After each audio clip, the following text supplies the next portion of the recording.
Welcome to the LSU Sports Insider Podcast, brought to you by the journalists at The Advocate, NOLA.com, and the Times-Picayune. My name's Perryn Keys. I'm the executive sports editor, joined today by Wilson Alexander, as always, our lead LSU football beat reporter, and by Scott Rabalais, our venerable longtime columnist. LSU takes care of business on a unique night in Tiger Stadium. They wipe out Army 62-0. In a game that was every bit as lopsided as it appeared in the final score. LSU gets a chance to play a lot of players. They distribute carries and receptions and things like that fairly evenly. Nobody seems to get overtaxed. A few players sit out, nursing a few injuries. And there's one potentially very big injury, obviously, that we need to discuss, and we will get into that as LSU heads into the open week, followed by the big kahuna November 4th at Alabama against Nick Saban and his crew in Bryant-Denny Stadium. These two gentlemen are here to discuss it all, and discuss it all we shall. Gentlemen, welcome in. Good morning. How are you guys doing? Very well, thank you. Happy to have an off week, I assume? Oh, yes, maybe? especially with what I've got going on this week. We'll get to that. We'll okay. Congratulations are soon to be in order for Wilson Alexander, and congrats to you too, Rab, for just being a heck of a guy. How's that? Good job, Rab. I'll do what I can. It was my birthday a couple of weeks ago. That's right. We wished you happy birthday. And we did. We wished you happy sang. 29th birthday. We should not have sang. Okay. A bit of business here first before this thing gets all the way off the rails. If you're tuning in, you know that The Advocate has always been the number one destination for LSU football coverage. This podcast is just another great way for us to bring our great coverage to you. Subscribe if you would to The Advocate. You can get a digital subscription or a print subscription. You go to theadvocate.com/subscribe. That's theadvocate.com/subscribe. If you haven't already, please sign up for our newsletter. It's a daily newsletter, but Rab handles that 3 times a week personally. To do that, to sign up, get all the latest headlines to your phone, to your inbox, to your desktop, you go to theadvocate.com/LSU newsletter.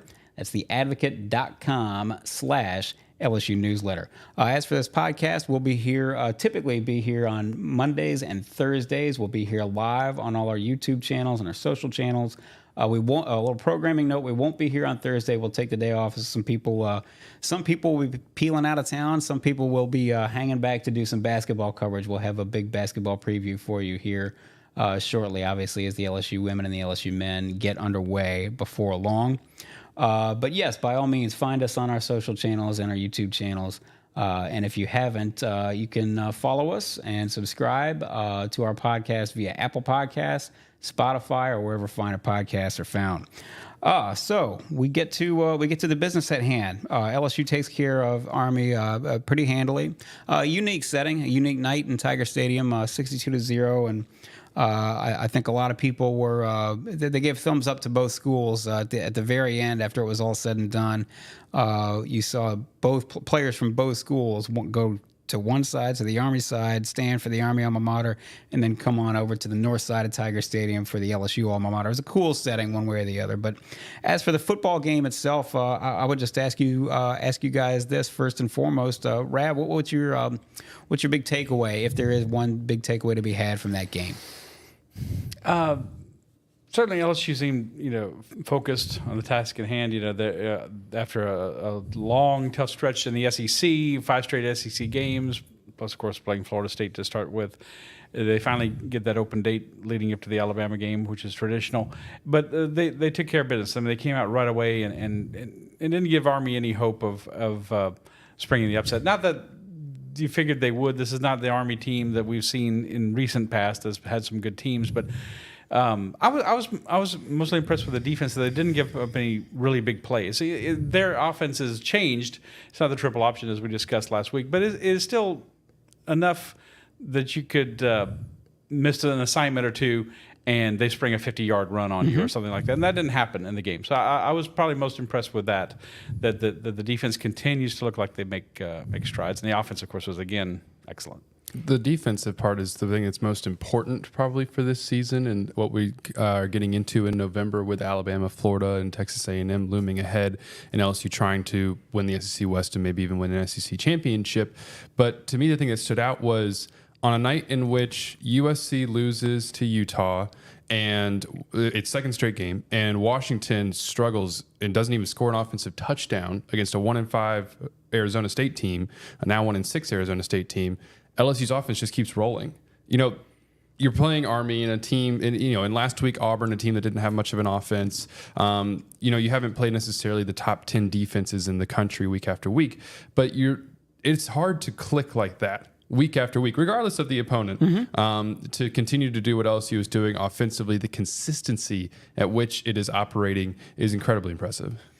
Even the 2019 team, they didn't struggle a lot, and it's all relative. The 2019 team struggles are not the same as everybody else's struggles, but this offense has not really stumbled to this point. You say maybe the second half against Florida State, it was when they sort of slowed down. It would be the only time, though, really, that they didn't have a very, very, very explosive night. When they went to go suit up. I want to get back to the offense, but I do think that maybe the most the issue with the potential long-term impact on the LSU football team is the injury to Zay Alexander, LSU's number one corner. He picks off a pass, sort of a Hail Mary throw toward didn't make it down to the end zone even, but he picked it off at somewhere between the 5 and 10 yard line. He's making a football play. I don't know what you can say about the guy. He didn't do anything wrong. He picked off a pass. He wants to run it back. At least in theory, there's a chance for him to run it all the way back with no time left on the clock before halftime. But he takes a hard tackle. It was difficult to tell exactly what it is. Brian Kelly discussed it only as a lower body injury. And we frankly, at least to this point, don't know exactly how difficult that's going to be in terms of the severity of the injury. So, look, let's just say that Zay Alexander forget about the rest of the season. Let's just say that Zay Alexander is not available for Alabama. We've seen lots of players go in and out at that corner position, really from the start of camp and all the way through now. Wilson, what do they do if Zay's not able to go? Well, don't hit the panic button, I guess. Internally, don't do that, but it is a major point of concern. Zay is the only cornerback who has started every single game at corner. He hasn't been necessarily an all-SEC kind of caliber player, but he's probably been their best cover corner and the one, like I said, who started every single game. And if he is going to miss some time, which, again, we just don't know exactly what he's dealing with, the severity, there's a lot of questions still to be answered about this. But it's a major point of concern, especially because of what else is happening at cornerback. You already were without J.K. Johnson for the season. Denver Harris was, according to Brian Kelly, inactive for this game. And if anybody doesn't quite know what inactive means, that's code for, a coach's decision, Brian Kelly, some kind of discipline thing going on. It's not like the NFL where it's like, we don't have enough room for you on the active roster. Active list. That's right. Exactly. That is a coded word. Same thing for Juice Chestnut, who's been out now for 4 games? 3 games, 4 games? I think it's 4. Because he hasn't played since Arkansas. So, that's right. 4 games. And so same thing with him. He's inactive right now. There's no indication of when he would be, quote, active again. And then Ashton Stamps is a freshman who obviously everybody had a really good camp and made his way up the depth chart, but he's been dealing with an injury the last couple of games. And did not dress against Army. That's exactly. Right. So Brian Kelly said, hopefully, that he's coming back and practicing during the bye week. But right now, you're at corner looking at Sage Ryan, who they moved out there in the middle of the season after he started in the first game against Florida State at corner, a position that until this year he had never really played before. And while he's done a good job, that's certainly a little bit uneasy of a feeling to have somebody without a ton of experience at corner out there. And then Jeremiah Hughes, who played the second half against Army, and LaTerrence Welch, a sophomore. So if it's a very precarious position to be in, at a position that was already the point of concern on this team, is in a really tough spot. If they were playing the second half, they brought in 4 transfer corners this year, right, to try to reload this room and all of that. They were playing the second half against Army without any of them. That's right. LSU's passing defense has improved statistically speaking. They've improved. They allow now 238.5 yards per game through the air. That's still 9th in the SEC, and it's gotten better week by week. But it's important to note, obviously, that Auburn And certainly Army, we're not talking about the cream of the crop in terms of, no offense, but not talking about the cream of the crop in terms of passing attacks. Those are two passing attacks that obviously struggle. Now you're talking about going in to face Alabama, which certainly is not as explosive as it's been over the past several years with, first round quarterbacks and first round receivers and everything. But I think it would be fair, don't you guys think, to say that Jalen Milroe, the one thing he does do is throw a pretty deep ball. And so now you start to get a little worried. Rab, if you were the LSU defensive coordinator, which you most certainly are not, but if you were, and let's go for now on the assumption that LSU will be thin in the secondary. What do you do to try to help those guys out? Boy, it's a really good question. I think you're just trying to. I guess I try to focus on. This is gonna sound funny. I would try to absolve Deuce Chestnut or Denver Harris of whatever they've done wrong and get them out there on the field. That's what I would do. Okay, that's bad, but selective discipline. We need you to. Are you really sorry? Okay, go play. Like your parents told you at one time or another. So I don't know. I mean, they're in a tough spot. Like Wilson, it's very sobering to think that all these transfer guys, none of them were available to play against Army. And again, you didn't need them against Army, but Alabama, to me, for what I've seen, it's not the most consistent offense in the world, but they can hit the big play. Yes, and they just had to hit a few. Their offense goes in the tank, and then they'll hit a big play. They're not. They average. Their offensive numbers are pretty, on average, fairly pedestrian. They averaged 3.3 yards per carry in that win over 10. Give them all the credit in the world. They were down, obviously, at halftime and then came back and really took it to Tennessee last week. But they averaged 3.3 yards per carry, Alabama did, and that's very un-Alabama-like, obviously. I would just say, I mean, and again, this is not revelatory, but the best thing you can do is, hopefully, if you're LSU, hopefully that front seven continues to improve as we've seen them improve. See if you can't see if you can't rush with four, see if you can't stop the run with your front seven, and make Alabama sort of be honest through the air. Anything to add? But that's going to be the key, getting a pass rush. That's the key for this whole defense all year, is getting a pass rush to protect the secondary. That's going to be even more important.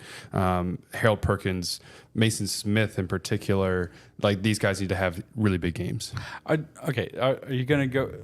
You don't have a lot of bodies. Are you just going to go risk going with just four defensive backs a lot of the game, which they do a good bit, and maybe try to drop Perkins or somebody else out of the linebacker core more into coverage to kind of help, because we've seen him kind of play correct me if I'm wrong, a nickel type role this season. Harold, yes, he has been. That's what he's been really solidified in, somewhat since the Florida State game when they moved him outside, but even more so since they went to the 4-down front.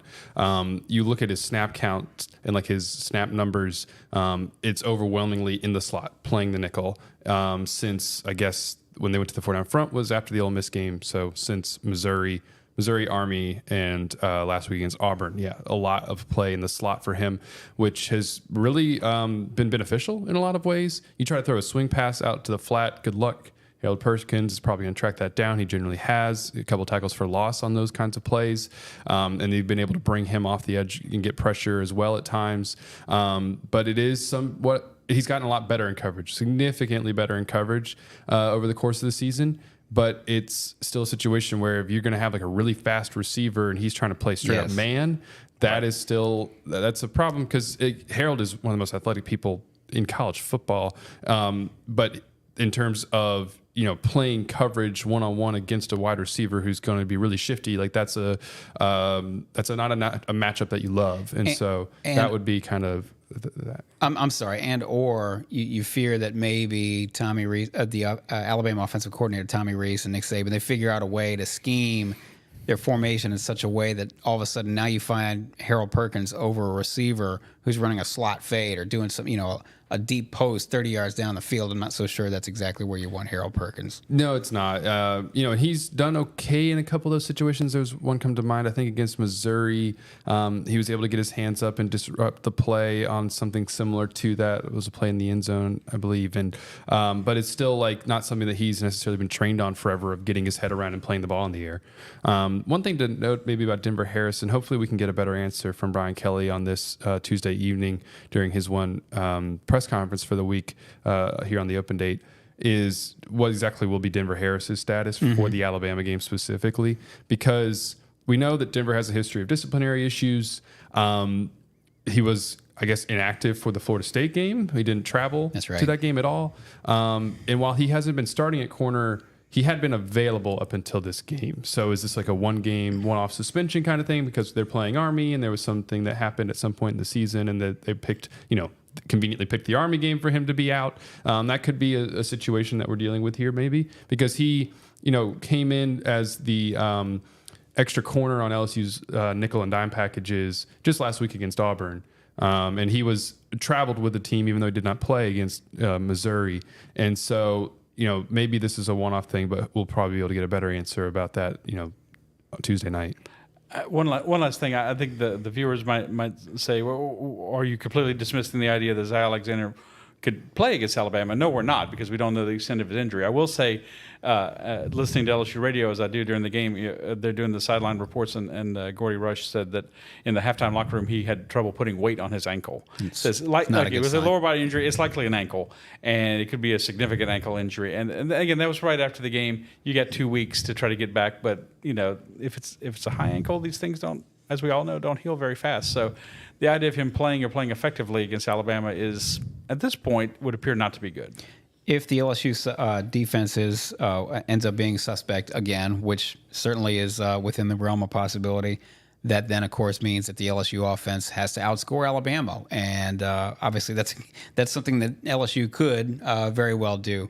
I had proposed, or I was going to propose, that we sort of table the Jayden Daniels Heisman campaign and the Jayden Daniels Heisman race for this week and the several weeks to come until we got to Alabama. But he had another fine game. He got out obviously after the first half.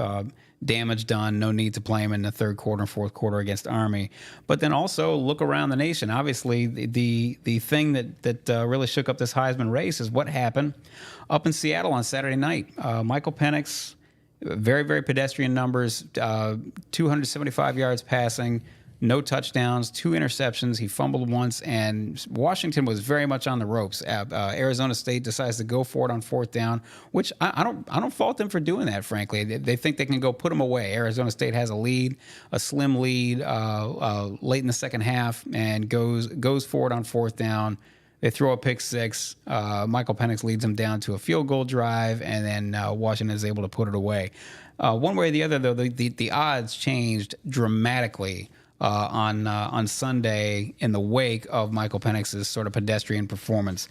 J.J. McCarthy, the Michigan quarterback, is now the favorite in terms of what Las Vegas likes. Caesars has him at plus 230.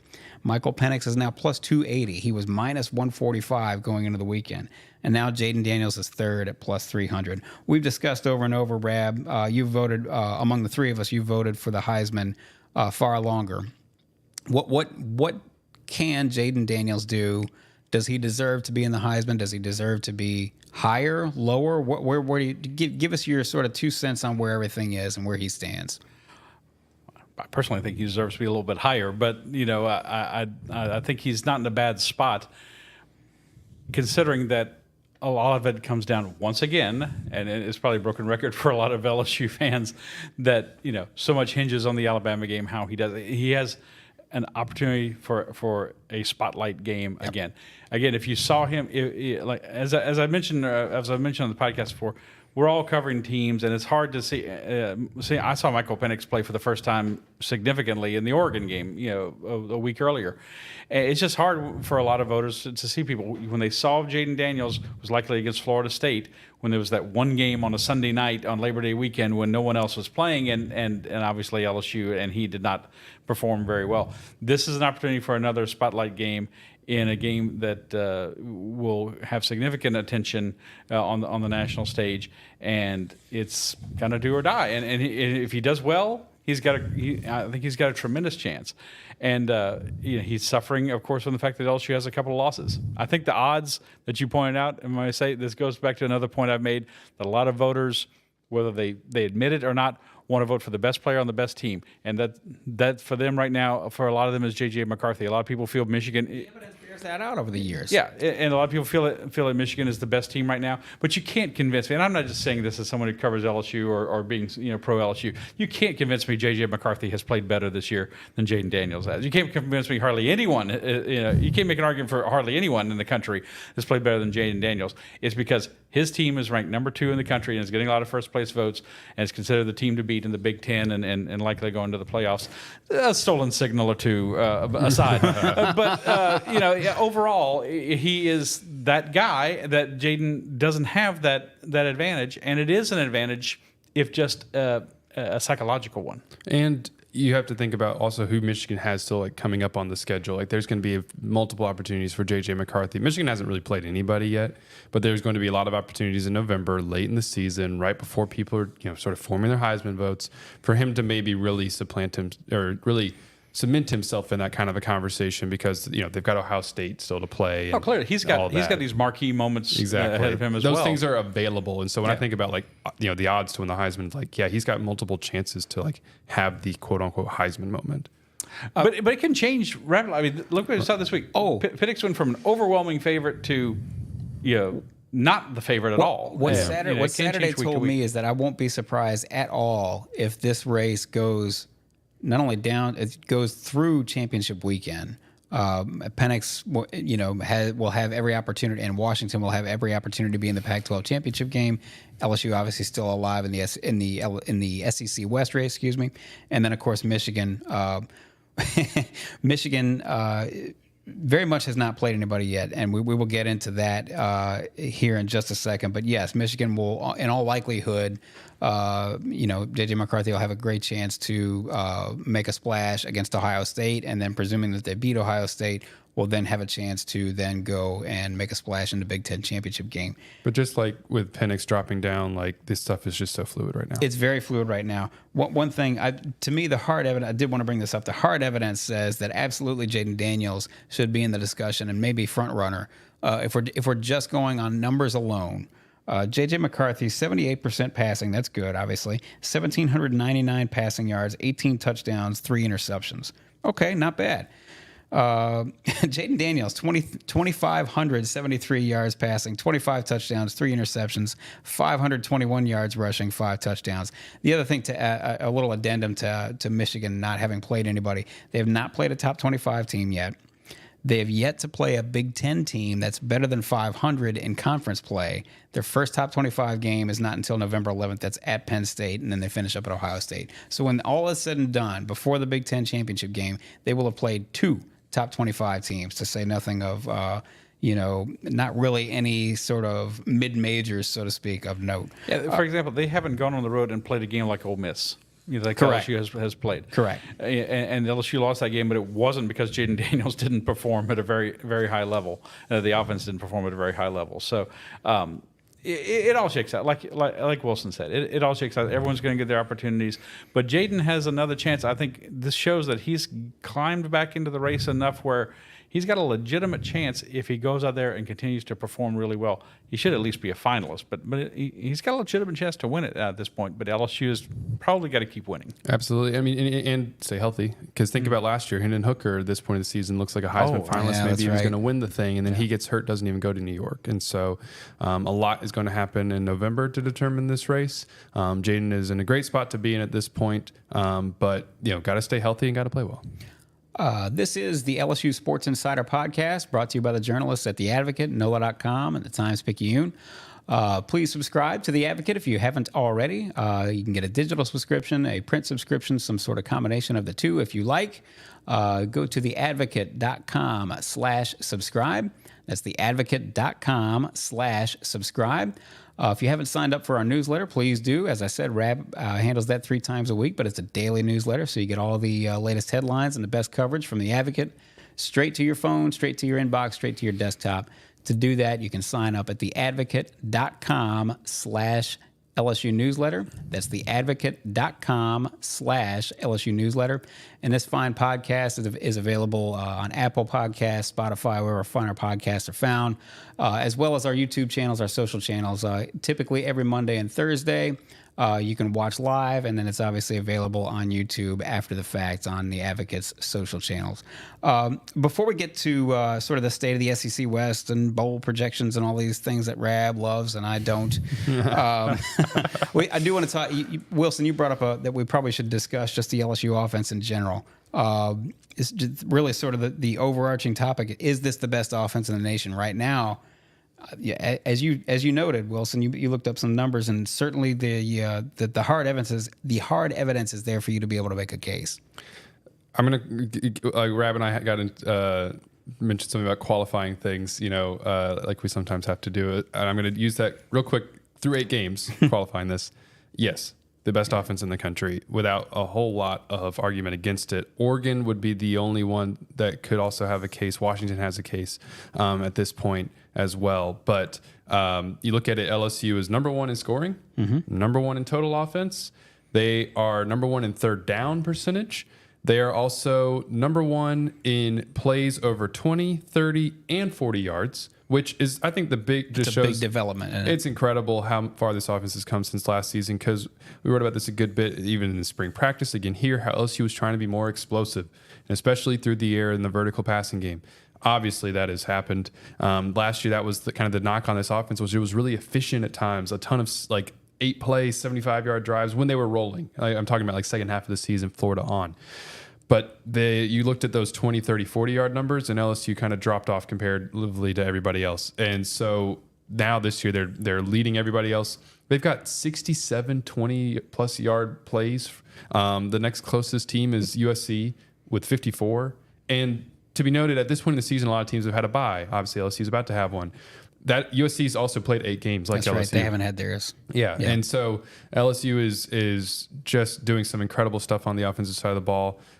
They going into this Army game, they were one of 2 teams with Oregon to both rank in the top 10 in rushing offense and passing offense. Now it's just Oregon. LSU dropped back. Its rushing offense is 11th now in terms of yards per game because they didn't run the ball very much against Army, but it's still right there. And, I mean, this is a group that is doing whatever it wants on the offensive side right now. And like I said earlier, it's just I think there's sort of an air of skepticism around this LSU team because they have 2 losses, rightfully so. And you got to go and do it against Alabama, and some of these that kind of a defense and on the road, that sort of stage. But I still feel like it's sort of one of those things where you have to sit back and for a moment let yourself appreciate it. This is hard to do week in and week out, and it's so yes, I think this is the best offense in the country at this point in the season, and if they continue to play that way, then LSU is going to have a good chance to win out. I remember something Joe Burrow said late in the 2019 season that reminds me of where LSU is right now. He basically said they were performing so well, and they'd gotten so good at what they did offensively. However the defense chose to defend them was going to be wrong. If they did this, the defense did this, LSU was going to do that. And if the defense did that, LSU was going to do this.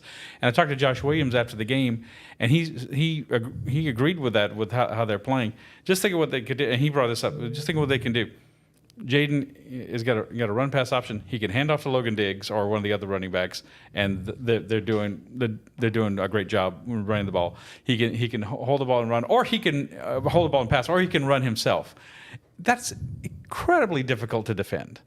Just imagine being a defensive coordinator and say, "Well, okay, we'll key on that," but then this guy could do that, or they can throw to one of 3 different receivers, and the tight end's not terrible either. And the communication they have. Remember the play in the game? Jayden got flushed out of the pocket. Army did a good job kind of getting him off his mark at times. It didn't help, but they did it a few times. And he kind of rolled out to his left and shot putted the ball out to Josh Williams. And he took off on, I forget how long the play was, 30 yards or so. And it's like, man, it's incredible what they can do. And now again, it's a great challenge from Alabama in 2 weeks. They're a top 15, top 20 defense. But it's a very hard offense to defend, and I think, as Wilson said, I have to agree, they look like the best offense in the country. He's got a heck of a 1-2 punch in his two receivers too. Malik Neighbors 981 yards, first in the nation. Brian Thomas 732 yards, 10th in the nation in yards receiving, first in the nation with 11 touchdowns receiving. Get this about Malik. He's, probably by the end of the first quarter, if not sooner, against Alabama. I guess knock on wood for health and all of those things. Maybe light prayer candles or something that he stays healthy. But he'll 19 yards and he'll join Josh Reed as the only receivers in LSU history to have back-to-back 1,000-yard seasons. Pretty amazing. And he and Brian Thomas have the chance to both go. They probably will go both over 1,000 yards. Rab, I'm gonna I'll just make a note here about the state of the SEC West. Alabama's still on top at 5-0, LSU at 4-1, Ole Miss at 3-1 in conference, Texas A&M at 2-2. So it's still LSU still needs for Ole Miss to lose. We've discussed that before. Certainly, it would seem that the game at Georgia would be the most likely that Ole Miss would lose. But LSU's got to take care of its own business. Obviously, starting with Alabama. We all know that's the case, and we what else can you say about LSU Alabama? It's the big kahuna every year. It'll be the big kahuna this year. Before we get to that game, though, however, this is one of my least favorite topics of all time, but it's one of Rab's most favorite topics of all time. Bowl projections. They're out there. They're a dime a dozen. Rab, where do you? I don't want to bring this up, frankly, because it's just there's too many more games, out there on the schedule. There's too many more variables. You never know what the other team, what some other team is going to do that's going to affect this invite and that invite. But Rab, I'll just turn you loose on this topic if you like. Well, not where do you want to go? Where do you want to see? Where do you think LSU is going to end up? I will go to the Holiday Bowl in San Diego, but I'm going to the Bahamas Bowl. Forget that. This time last year, LSU had 2 losses, and they played their way into contention for the college football playoffs. So if we were doing a podcast last year, we would have been talking about, do they have a chance if they went out? And they did. I don't really think they have a chance at making the 4-team college football playoff. A 12-team playoff, like they'll have next year, they would have right in the thick of it. They would be right in the thick of it. So, but they have a chance if they went out to go to a New Year's 6 bowl game. That would probably be the best thing to do. The semifinals are in the Sugar and the Rose. So you're talking about the Fiesta, the Orange, the Cotton, the Peach Bowl, Wilson's personal favorite. Otherwise, if say they drop a game to Alabama where they win the rest, and they go 9-3. Citrus Bowl again, I'm thinking probably not. They just played in the Citrus Bowl, and they just played one of them. Yeah, I don't think they won. I mean, the Citrus Bowl gets to pick. The SEC picks all the other bowls after that. The intriguing possibility out there is that LSU and Notre Dame could meet in, say, the ReliaQuest Bowl, formerly the Outback Bowl in Tampa. Or another bowl game, that would be interesting, obviously, for obvious reasons. Maybe not interesting to Perryn, but interesting to me and a lot of other people. He's like, Well, because who would be the likely opponent? I'm saying Notre Dame. That's what I'm saying. Notre Dame. All right. I'm sorry. LSU, I didn't know if you said that. LSU, Notre Dame, Brian Kelly's former school. Former offensive coordinator, the defensive coordinator he wanted to bring over, who's now the head coach, right? The guy who offered the job. So there's lots of interesting storylines. And I think it would be the defensive coordinator at Orgeron tried to hire. That's right. Yeah. I think it would be a whole hell of a lot of fun for the fans. Don't misunderstand me. For fans on both sides, obviously, I'm quite certain that the Notre Dame fan base would like to get their pound Twitter of flesh. would just be awful. Which is why I'm dreading this kind of stuff. People, I don't know if LSU fans realize that or not. Maybe they haven't made their minds up or not. They revel. There's a lot of people out there who revel in Brian Kelly's misfortune, or when they lose or don't play well. They're really enjoying that. So, and part of it is, to me, which is misplaced. How dare he leave Notre Dame to go to LSU. How could you do that? And that's part of it. Well, I mean, look, to be fair to the Notre Dame fan base, that had never really happened. That had not happened since 1907. That a sitting Notre Dame head coach had left for some other, what ultimately became another Power 5 program. So, it's in some ways understandable that a fan base would be so surprised that something like that would happen. But maybe to further discussion just a little bit, if LSU ends up in a bowl game like that, the ReliaQuest Bowl, one of these non-New Year's Sixes, it probably is lost to Alabama. Maybe it ends the season 9-3 with a chance to go 10-3 in the bowl game. Is this season a major letdown, or because it's year 2, is it okay? It shouldn't be, but it's going to feel like that because they started number 5 in the country and had all these aspirations that were partially born out of the fact that, well, Kim Mulkey won her second year and Jay Johnson won her second year, so Brian Kelly, it's your turn. Which is not it's not a real thing at all. But if you're talking about perception, it could be viewed as a down year, and who knows what would happen in a bowl game, who would play and who wouldn't. Obviously, there's no way for us to know that, but it would be a little bit of a letdown, I think. Yes. I think it would be considered a disappointment, not necessarily because I'm going to say something that may be semi-controversial. I think the LSU fan base, most of the LSU fan base has plenty of common sense in the sense that they would say, well, okay, look, this is the guy's second year. The only thing I'll say to that though is that I would venture a bet that a large portion of the LSU fan base, and kind of rightly so, or understandably so, would be disappointed in the sense that you've got this, what we thought was a once-in-a-generation offense, 2019 notwithstanding, this almost once-in-a-generation offense, and you kind of wasted it because you just couldn't get that defense. Yeah, they're gonna be people, I'm sure, for years and years and years to come, particularly if LSU winds up beating Alabama and wins out the rest of the way, which is no guarantee for sure. But if that were to pass, and they finish 11-2 or something like that, but they don't get the something happens and they can't make it to Atlanta, or even if they do make it to Atlanta and lose, everybody's just gonna be, man, if they'd have just hung on, been able to find a way for the defense to just be a little bit better and hang on, defeat Ole Miss and all that. In other words, it will feel sort of like a wasted opportunity because you had this, as I said, this incredible offense that you couldn't quite take to the promised land. And offense only scored 49 points against Ole Miss, and yeah, most points LSU ever scored in a game and lost. So that's going to be the season right there. We'll wrap this up here shortly, but let's look ahead to Alabama. The early line is Crimson Tide by 7, over under 60.5. If I were a betting person, I think I would take the over. But between now and game week, between now and Monday, a week from today, if you're the LSU coaching staff, and Wilson, I'll put this to you first. What are maybe the number one or number two things you really, the number one and number two objectives? We need to get these things done and sort of taken care of before we get into game week. Well, this week is always all about self-scout. Yep. And so when LSU is self-scouting, the big thing is going to be what we talked about earlier with cornerback.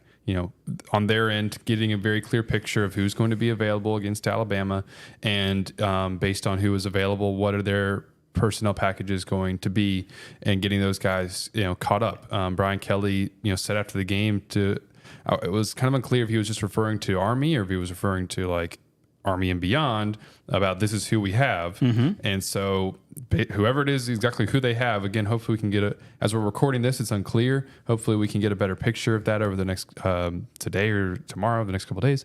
That would be the number one thing, is figure out exactly what's going on in the secondary and come up with a game plan in order to be able to be competitive, even regardless with whoever's out there. And the number two thing would be probably with this self-scout, if you don't already know exactly what your tendencies are, then get a very good idea of them in order to come up with some things, mid-game adjustments you can make against Alabama in particular, and then Florida and A&M as well. But obviously that's the big one coming up next. And so be able to buck tendencies if you have to. And that's something that, Nick Saban this is a flawed Alabama team, but Nick Saban is a brilliant coach and someone who has, I think, always been very good at maybe attacking some of those things and exposing them and those kinds of any sort of flaws. And so that is probably going to be a major key as well. I think this offense can score on anybody at this point. I'll be surprised if they don't score against Alabama. Are they going to score enough? We'll see. But, be able to make those mid-game adjustments if necessary. One thing Brian Kelly mentioned going into the Army game and was that one place where their offense is not totally elite is red zone off efficiency. I think they were in the 37th in the country going into that game, and they're improved somewhere in the 20s. I bring it up because Tennessee had a chance to put Alabama away, and they only led 20-7 at halftime. And of course, Alabama just ran them out of the stadium in the second half, 27-0 in the second half. But Tennessee has some real opportunities to be up 24-7, maybe 28-7. You've got to take those opportunities. And remember what LSU did in the first half against Alabama in 2019, right? 33-13. Yeah. If you get those opportunities, you have to cash in. I think that's one area, as Wilson said, self-scout. That's got to continue to be a point of emphasis for LSU in this off week. And also, this is, if you're going to do, I don't see them doing, like their big defensive change was going to the 4-down front, and they seem to be very pleased with what they've gotten out of that to this point. So it would be surprising if in the bye week they made some other kind of dramatic defensive change. But if you were going to do anything else defensively in terms of big picture schematic, this is the week to kind of do some of that. We saw it in 2021. That was a completely different kind of season. LSU was just like, all right, well, what doesn't matter at this point? Ed had already been, fired, and they went out and they just started blitzing like crazy. He had nothing to lose. Exactly. They came out and they almost beat Alabama on the road in a 20-14 game. And so if they were to do anything else defensively in this, the second half of the season, the last month of the season, this would also be the week to kind of implement some of those things. But I have a hard time seeing them do something dramatic because they've already seemed to feel like we've settled on a defense, and then they seem to like what they have defensively. But again, this would be the time to do that if you're going to.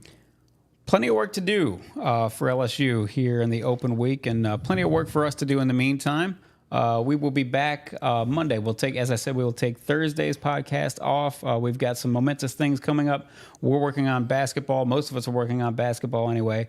Young Wilson is not. Wilson, this is his last podcast as a single man. We have to mention that and tell him congratulations in advance. We will be there. Wilson, by the way, is inviting everybody. He's going to pay the bar tab himself. So just send the bill to him now. Two open bars.